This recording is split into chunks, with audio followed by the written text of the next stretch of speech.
Hello, hello, lovely Love Advice TV community. Coach Adrian coming live again on this Monday.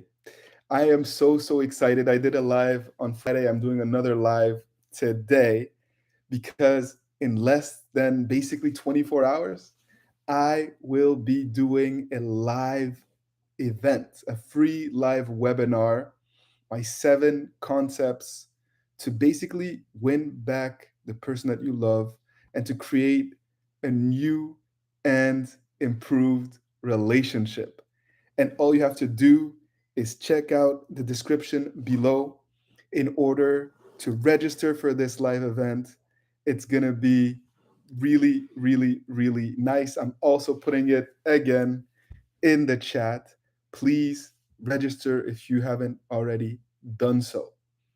When I came live on Friday, I told you that this was going to be an amazing event where I'm going to share with you secrets, concepts that I've learned in coaching sessions that apply to your very situation. And I also told you that I was going to answer your questions during this event. And I encouraged everyone, leave your questions in the comments section below and I'll address them during the live after my presentation. But I wanted to do even better. I picked 10 questions that were asked on the video on the live on Friday, and I wanted to answer them now, even before the event, and to encourage you guys to also leave your questions and to come to this live event so that I can answer your questions and provide you with tailored advice that actually applies to exactly where you are in your situation. So, as always, we have friends that are connected. Hello, Rhonda. Hello, Tommy. Hello, Priscilla. Hello, Leo. Hello, Abdul. Hello, DJ Slide and the Gunners, and all of you that are here trusting in us and supporting Love Advice TV. It is my honor to be able to be your coach and to continue to help you on your journey. So, without further ado, I wanted to answer 10 questions that were left on the last live that I did. The first one comes from Maciej. Maciej tells me he's been following our content for months. He's done the work. He feels great. He's happy. He's confident. He doesn't talk about the past. He's in a positive mindset. All good things that I love to hear. And he tells me we live together. And right now we're being good friends. We're communicating better. It's been a month. But his fear is that he's going to be friend zoned. He does not want to stay just friends with his ex. And so he's asking me, what should I do? And I thought that this was a fantastic question. And I'm so happy that you're actually doing the work and that you're approaching this process the right way. And what I will tell you is that it's a lot harder to be just friends with an ex than people realize, especially if you're doing the work, because there's still a connection and chemistry there. And so you're ultimately very likely to slip up and for intimacy to take shape again, or for you to go back to your old ways of begging and pleading. And so, one way or the other, something is going to happen. My advice to you is to continue to be patient and to continue to focus on those things that have brought you here and wait for your opportunity to strike. When you feel connected, when you feel like your ex is giving you the right signs, then and at that time, from a place of confidence and a place of well-being, then you can make your move. But don't be in this state of mind of fear of being just friends with your significant other. Otherwise, they're going to sense it. They're going to basically, because you're going to be making a move from a place of vulnerability and desperation, is exactly what we want to avoid. So, Maciej, first and foremost, I'm sorry if I butchered your name, but you'll know I'm talking about you. And second of all, you know what you have to do. The second question that I'm going to answer comes from Justin. Justin is thankful for our channel. And by the way, thank you to all of you who just took the time to just not even ask a question, but just verbalize how grateful you are for the content. And it's a two-way stream. We are also very grateful for you. So Justin, in a nutshell, said that he overreacted when his ex said that they needed space. He didn't control his emotion. and there was an apology, but basically, ultimately, she said that she needed space, and he has now finally started to give her space. And he's asking me, I think it's been just over a week, and his goal is to try to reconnect because he wants to make sure that she understands that he wants to stay connected and doesn't want too much time to pass. And he's asking me, should I reach out? Should I share my intentions? And so, Justin, what I want to tell you is, first and foremost, it's very important for you to, if your ex says that they need space and time, the last thing that you want to do is to show them that you're oblivious to their needs and you're making it all about you and your desire to stay connected. That, in a lot of ways, is proving to your ex that you're still the same person that they broke up with, and that may put him off. If you decide to contact your significant other, you need to do it in a way that respects their space and that conveys to them that perhaps you're not pressing for anything. And my advice to you would be, you need to be way more patient than a week to 10 days in these types of situations, because quite a few mistakes have happened. And so it's a lot better to just wait for your significant other to start to take steps towards you, so that you can continue to prove that your words, your actions are in harmony, and that you're not just making it all about you and what you basically, what your needs are. My next question comes from Tour de France. And again, thank you for your kind words. And this person says that two people broke their heart. And in essence, he's sharing the story of someone whose spouse passed away and who's going through health issues and is being a little bit iffy about maintaining contact. And I am so sorry about what you both have gone through, and it seems clear to me that more time needs to pass for this individual to grieve. And so the more you put pressure on them in this type of situation, the more they're going to run away, because they're not yet ready to have the type of conversations that you've been trying to have with them. And perhaps what we need to convey to them is, it's okay for you to reach out, but you need to do it in a way that shows that you're not putting pressure on them, and that you're supportive, and try to be more in the moment instead of focusing on long-term prospect of this relationship. Next question comes from GS. GS says that his ex says that she cannot envision a future without him, but at the same time she's so excited to date again and feel the love, just like when they first met. And the reason for the breakup was that he stopped investing in the relationship. He stopped putting in effort, and he put too much pressure on this dynamic. And so he's been giving this person space, who said that they needed space, but now he feels ready to write an accountability letter. And I think that this is a perfect spot to write an accountability letter, but you need to make sure that it is not an accountability letter where you're putting pressure on your significant other, where you're trying to speed up the timeline, or where you're making it all about you again. In essence, your letter should be, I understand why we are where we are. I want to give you space, but there's also some things that you deserve to hear, and some things that I have realized and recognized. And I'm actually working on this for me. And I thank you for opening my eyes. And I want you to be happy. And basically, I needed to tell you this truth. If you take this approach, there's a very good chance that you're going to be able to rebuild trust. But at the same time, we need to make sure that you are constantly working on those things that you can control and rebuilding your appeal and your value, and that you're being social and that you're doing fun things, so that we can inspire them to continue to take steps towards you and not just feel the validation of knowing that you still care and that you just want to be with them and that you're just waiting for them, because that is counterproductive.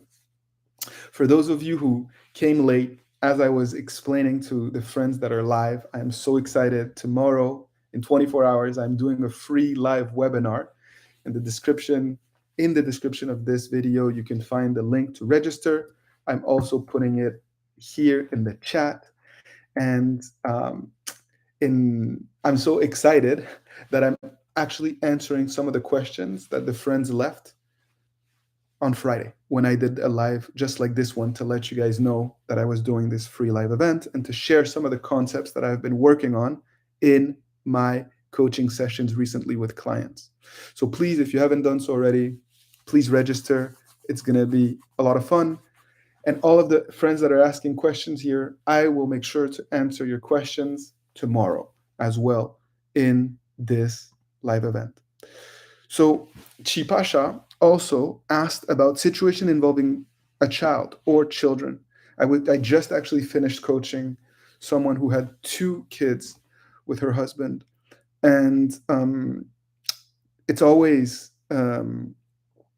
really challenging when you know that you're in the process of going through a breakup with someone when there's kids involved, because there's different pressures that come into play and you feel guilt and you want to make it work for the kids, and there's just this heightened pressure and expectations to make it work.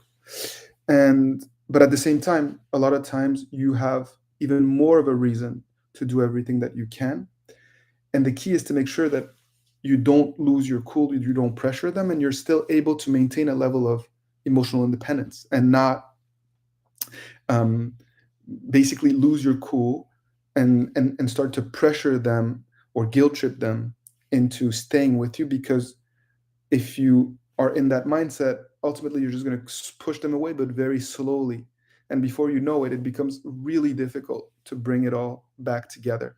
So you need to value yourself, you need to set boundaries, and obviously your no contact is going to need to be adapted to the reality of your family and of your children. And so perhaps it doesn't mean that you're going to ignore them. You need to communicate for the well-being of the kids, but you're not going to, go checking on them and asking them intimate questions about how they're doing and who they're dating and if they still miss you and if they want to make it work. And you're not going to let that get the best of you. I coach so many people who have kids, and the challenge is to be able to maintain a level of emotional independence and to not send mixed signals, because they're going to test your resolve. But the fact that you have these kids actually increases your chances of making it work as long as you approach the process the right way. The next question comes from Louis, who says it's been 2 months of limited contact since I work with her. Now she is saying that I never cared about her and is trash talking me, even though she broke up with me the second time. What should I do? This is a classic example of a shit test. Your ex pulls away, you start to basically rebuild yourself. You're not giving them the validation that they are seeking. And so they start to come and they test you and they poke your buttons and they try to guilt trip you. And you see all sorts of emotions and anger and resentment coming out. When in reality, what is happening there is that she is basically verbalizing the fact that she does miss him, that she has fears about losing him, and that she's seeking that validation and that reassurance. So here it's a balancing act, as always. You want to make sure that you continue to maintain a level of emotional independence and that you don't start to chase and to convey to her that you're just ready to come back together, that you don't hate her and all of those things. We don't want to reward the negative behavior, but at the same time, you have to try to rebuild a bridge, and you have to try to not just ignore these communications altogether, but to show that although you're resolute and strong and you cannot be manipulated, you care about their well-being, and that you are confident enough to basically call them out on the BS and to remind them, hey, you are the one that broke up. I've been doing whatever I have to do to move forward with my life. And if you want to have a conversation that is respectful, I'm open to that, but I don't want to be guilt tripped, right? So this is a very important message and mindset that you need to be in. The next question came from Vashri, who said, 5 years of deep friendship with him, but he is not in a state to be in a committed relationship, but I don't want to lose him now. What do I have to do? So Vashri, I think that this is a situation where you have to be really, really strong and not let that fear of losing your friend impact your short-term action. I think that you need to give each other space. because you're not in the same wavelength. You're going to constantly seek reassurance and validation if you're friends. And so it's going to be an imbalanced dynamic where you're going to feel crap. You're going to feel like crap. And they're going to sense that you just want to be with them. So take a long term approach, ask for your space, set boundaries, and wait until you're in a better mindset to actually be friends and to leverage that friendship. And also, they need to experience the fact that if they lose you, if you're not there to validate them and to provide all of those things that you do as a friend, that they actually stand to lose a lot. So you are able to repair this dynamic by pulling away and by valuing yourself and not letting them have the best of both worlds. The next question came from Tarin, who says, my ex broke up with me 2 weeks ago, and my friend informed me that he is on Tinder. How do I get him back?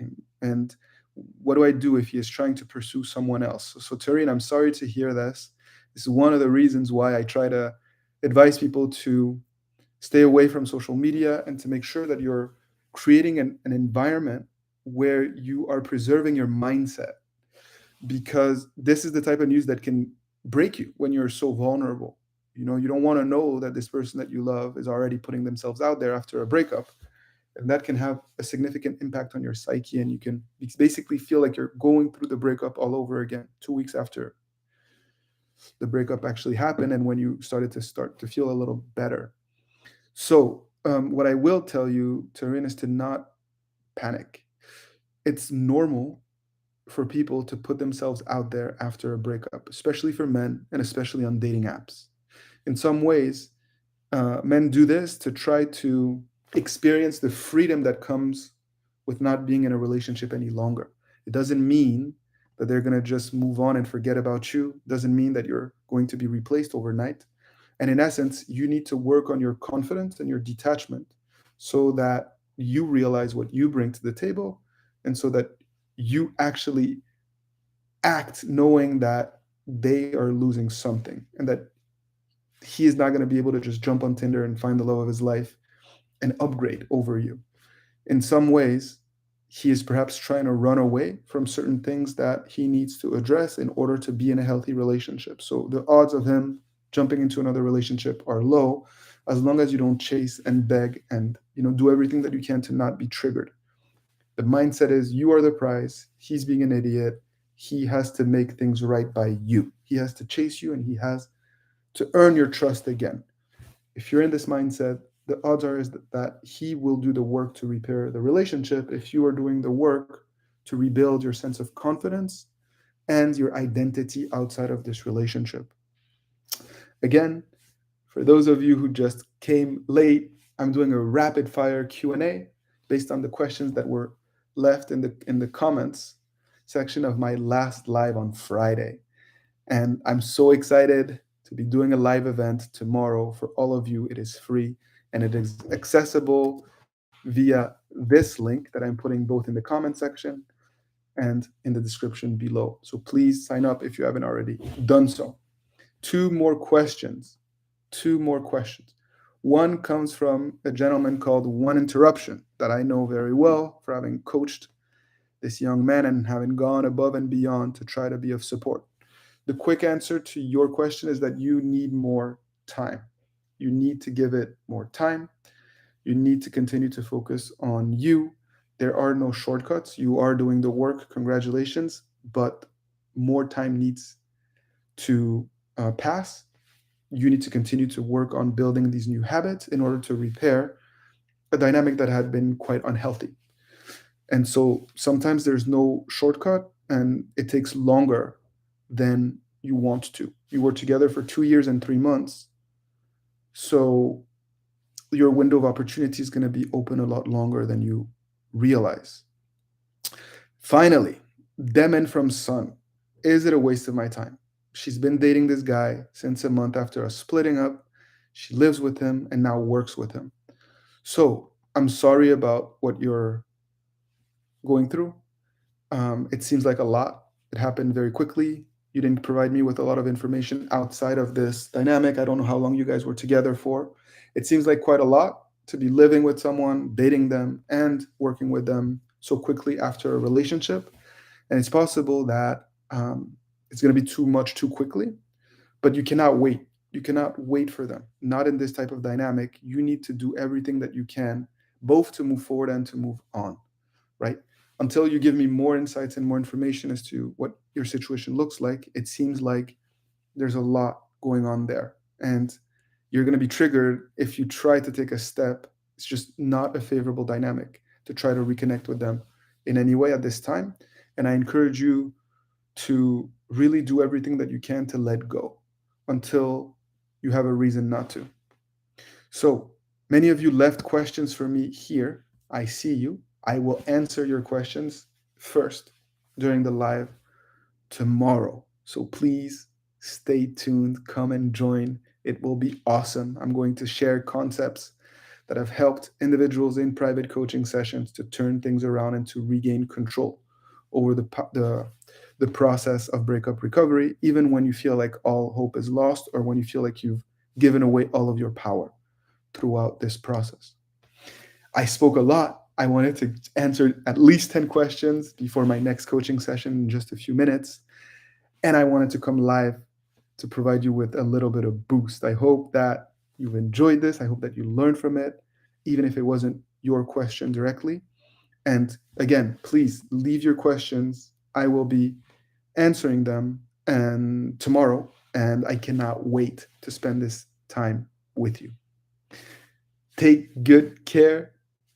Continue to do what you do and to fight the good fight. And I cannot wait to see you tomorrow, 1 p.m. Eastern, for this free live event. Take good care.